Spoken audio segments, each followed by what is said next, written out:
Hello everybody and welcome. In this video I'm going to show you how to enable or disable LE audio for your earbuds EARFUN Air Pro 4.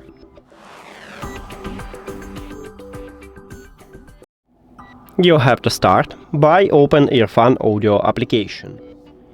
Of course, you need to add your earbuds to the app and then you will see them at the device list. Tap at your earbuds, then we need to scroll down, and here's LE audio. Enter here. Now, you cannot use it on your Apple device because Apple devices doesn't support LE audio.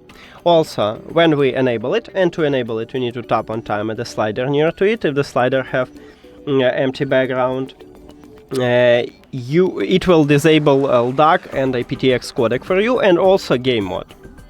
So if you need to use some of this, you don't need to enable LE audio. And we just did it, we just enable it. To disable it, you need to also tap on time at the slider near to it, but if the slider have colorful background. And that's it. Thank you for watching this video. If you found it helpful, please consider subscribing to the channel and leave the like on the video. See you later!